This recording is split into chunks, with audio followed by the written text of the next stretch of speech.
Salut à toutes et tous, j'espère que vous allez très bien. Le mercato va être très agité du côté de l'AS Saint-Étienne.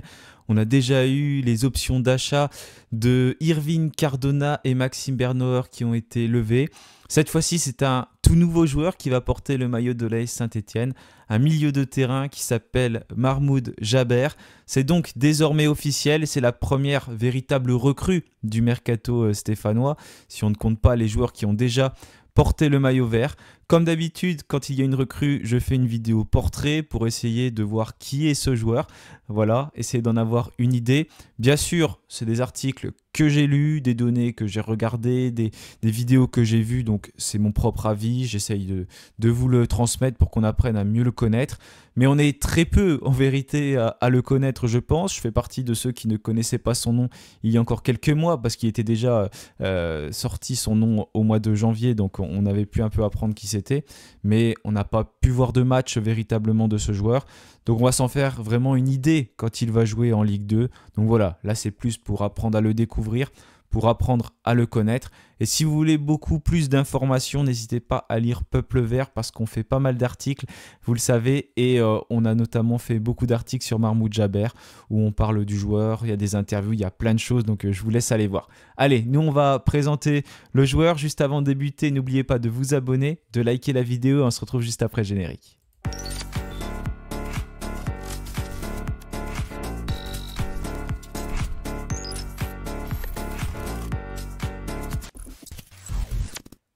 Voilà, donc c'est la première recrue du mercato estival de l'AS Saint-Étienne et on pourrait en attendre beaucoup d'autres. D'ailleurs, il y a un article qui est sorti sur le Progrès disant que Saint-Étienne voudrait une dizaine de recrues.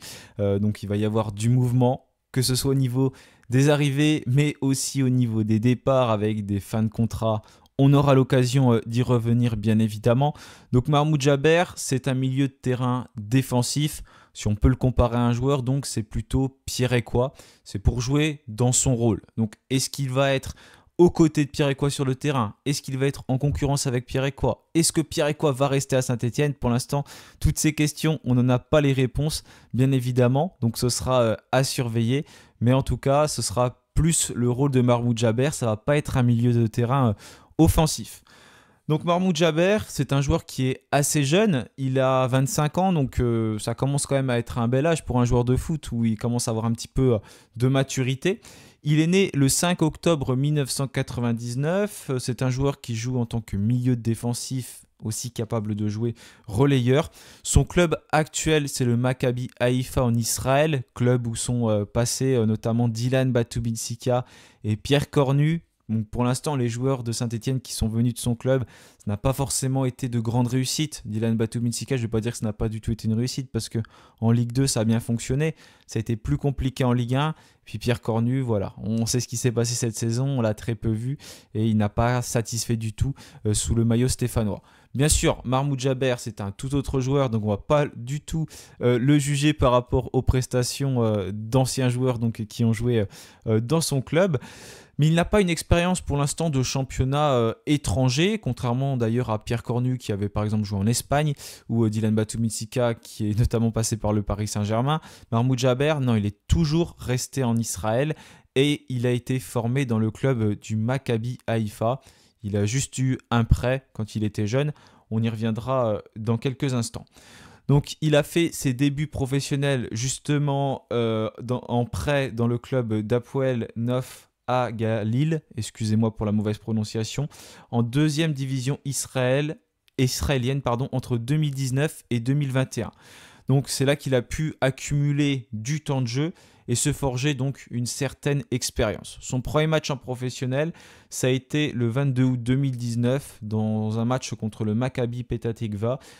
Défaite 3-2 de son équipe. Voilà, ça n'a rien de bien important, c'était il y a 6 ans, mais c'était intéressant, je trouvais, de pouvoir retracer les débuts de sa carrière. J'aime toujours parler un peu comment un joueur a débuté, c'est toujours important, je trouve. Donc après, il est retourné au Maccabi Haïfa. En 2021, il revient dans son club formateur et il va s'imposer progressivement dans l'équipe première. Il a notamment participé au 14e titre de champion d'Israël de son club. D'ailleurs, avec le club du Maccabi Haïfa, il a joué quand même pas mal de matchs, c'est devenu un peu un taulier, on peut le dire, puisqu'il a disputé 124 matchs sous les couleurs de son club, donc ce qui est quand même assez important. Son rôle, il est plutôt défensif, mais c'est un milieu de terrain. Il est donc utilisé comme milieu de terrain récupérateur ou relayeur. Et il est devenu un élément assez fiable pour son entraîneur, qui a donc pu compter sur lui et qui l'a fait jouer à de très nombreuses reprises. Pour revenir sur son style de jeu, donc on se doute que c'est l'outil de la data qui l'a fait venir du côté de Saint-Étienne. Il est très utilisé. Je parlais dans une précédente vidéo que pour moi, il fallait des joueurs qui avaient de l'expérience Ligue 2 combinés avec des joueurs de la data. En voilà un premier issu de la data. Donc c'est magique, maintenant on peut faire nous-mêmes les professionnels de la data, on peut faire des graphiques sur des sites. J'en ai fait un, donc vous pouvez faire exactement la même chose pour un peu plus apprendre à connaître les joueurs. Attention, ça ne reste que des données statistiques, donc il faut faire très attention.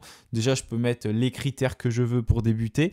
Et puis ensuite, là, c'est comparé par rapport au championnat donc d'Israël.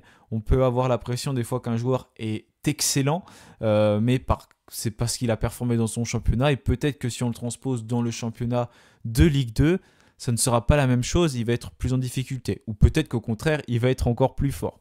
On ne sait pas comment ça peut se passer, mais voilà, c'est pareil, tout à l'heure, on va le comparer avec Pierre Ecois sur quelques points, mais ça ne veut pas dire que même s'il est plus fort que Pierre Ecois dans un domaine, il est vraiment plus fort que lui. C'est dans le championnat israélien. Donc ça, il faut toujours bien l'avoir en tête, et ce n'est pas que sur les données chiffrées qu'on peut apprendre à connaître un joueur. Il y a beaucoup de choses à prendre en compte, et quand on recrute, il y a l'aspect intégration au pays, la langue, il y a beaucoup de barrières, le fait qu'il soit éloigné de ses proches.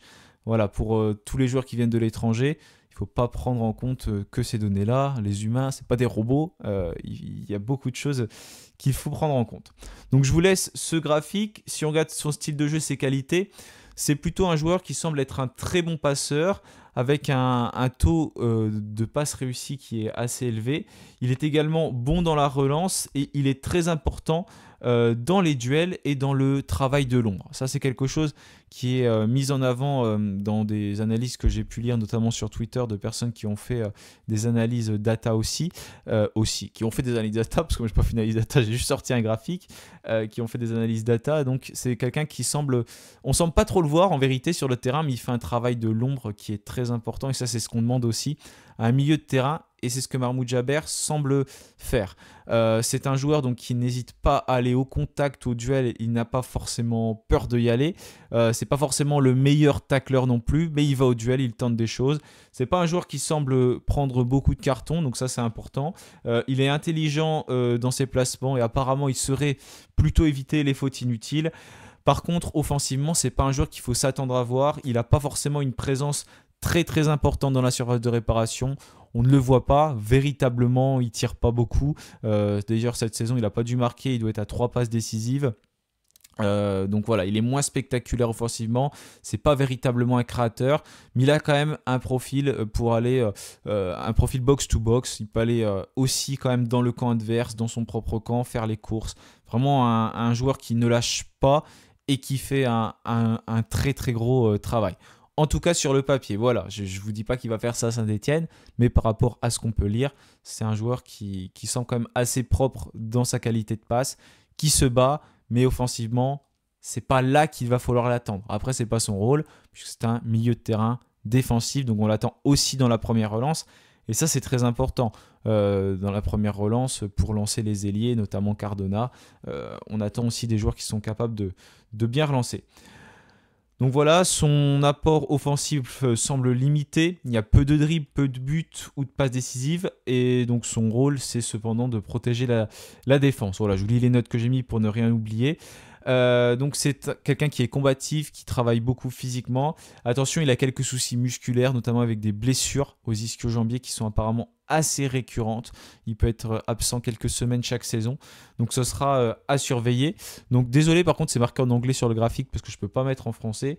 Donc c'est en anglais, mais c'est tout ce qui est passe, tout ce qui est pourcentage de tirs cadrés, de dribbles réussis, de tacles, de duels gagnés, les dégagements, les interceptions que j'ai mis. Là où il a 29, où il n'est pas très bon, vous voyez clearance, c'est les interceptions, c'est les dégagements. Et puis voilà, les fautes provoquées également, c'est un joueur qui provoque beaucoup de fautes pour False Drone. Je suis pas bilingue du tout, je suis en train de lire la traduction à côté en même temps. Voilà, en tout cas, pour les touches dans la surface adverse, vous voyez 51. Donc c'est pas un joueur qui est très très à l'aise dans ce domaine. Pour le comparer à un autre joueur, encore une fois, c'est pas pour dire il est meilleur ou il est plus nul que Pierre-Emerick, c'est pas du tout l'objectif, c'est pour essayer de voir son profil. Donc Pierre-Emerick, c'est celui qui est en bleu, Mahmoud Jabber, c'est celui donc qui est en rouge. Pierre-Emerick semble beaucoup plus à l'aise, notamment dans les duels aériens. Par contre, Mahmoud Jabber va provoquer beaucoup plus de fautes que Pierre-Emerick, va semble-t-il aussi réussir plus de dribbles, même si je vous dis que ce n'était pas sa qualité première, mais apparemment il semble être meilleur là-dedans. Et puis voilà, en tout cas pour son profil, au niveau des longs ballons précis, c'est plus Pierre-Emerick qui semble meilleur. Au niveau de la précision des passes, les deux joueurs semblent à peu près de même niveau. Au niveau des duels aériens et des interceptions, Pierre-Emerick semble un petit peu dominé, pas trop pour l'interception, mais surtout pour le duel aérien, même si c'est pas énorme.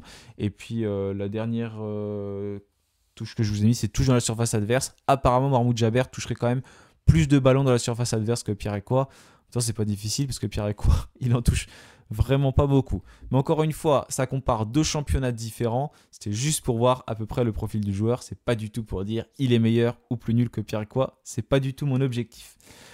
Donc cette saison dans le championnat de D1 israélienne, il a disputé 35 matchs avec 3 passes décisives, voilà, j'avais marqué là, et 2645 minutes jouées au total. Il a quand même une certaine expérience dans ce club du Maccabi Haïfa, puisqu'il a disputé des matchs de barrage de Ligue des Champions, des matchs de Conference League et d'Europa League. On va chercher une vingtaine de matchs au total si on combine tout. C'est également un joueur qui a une expérience internationale, notamment avec Israël. Il a joué contre l'équipe de France. Il compte 12 sélections. Sa première remonte au mois de juin 2022. Donc voilà, c'est un joueur qui aura un rôle important dans l'objectif bien sûr de la remontée de l'AS Saint-Etienne en Ligue 1. Donc on souhaite que Mahmoud Jabber parvienne à s'installer dans le milieu de terrain stéphanois. Et voilà, on va voir ce que ça va donner au niveau du mercato, s'il y a d'autres recrues qui arrivent. En tout cas, bienvenue à ce joueur et j'ai hâte de le voir jouer avec les matchs amicaux de Saint-Etienne qui vont arriver. Il y aura un match amical contre Troyes, un match amical contre le Servette Genève et d'autres matchs qui vont arriver et qui vont être annoncés prochainement. Je vous l'annonce pas tant quand je tourne cette vidéo. Je dis qu'il a signé, mais pour moi, il n'a pas encore signé. C'est que je la prépare en avance parce qu'on est le 11 juin. Il était censé passer sa visite médicale aujourd'hui, mais c'était pour pouvoir vous la sortir à temps. Donc peut-être qu'entre-temps, il y aura eu d'autres infos, notamment concernant des matchs amicaux. Donc c'est pour ça que je ne dis pas grand-chose parce que j'en sais rien si c'est sorti ou pas. Voilà, donc on va chercher forcément à se renforcer dans d'autres secteurs clés avec des départs qui seront sans doute à venir. Sur le plan offensif aussi, notamment Stas Saint-Davitashvili, ça s'annonce compliqué de conserver ces joueurs-là. Et puis plein d'autres. Est-ce qu'il y aura des prolongations de contrat? On aura l'occasion d'en reparler prochainement. En tout cas, le mercato va être très agité. Ça commence à s'emballer dès le début du mercato. Maintenant, la reprise des entraînements, c'est pour très bientôt. Donc, hâte de revoir les joueurs sur le terrain. Et puis, hâte de les voir préparer cette saison. Et on va dire enfin le premier mercato sur l'Air Kilmer Sport où ils peuvent véritablement préparer la saison. Parce que l'été dernier, ils venaient d'arriver. Donc, on va leur laisser cette excuse-là. L'hiver dernier, j'ai pas envie de leur laisser d'excuses parce que voilà, ils voyaient très bien qu'on avait droit dans le mur. Ils n'ont pas fait grand-chose pour régler le problème. Mais là, c'est un véritable mercato qui est long, un mercato estival pour construire quelque chose. Donc on va voir tout simplement ce que ça va donner et s'ils sont capables d'aller chercher les recrues qu'ils souhaitent pour que l'AS Saint-Etienne remonte immédiatement en Ligue 1.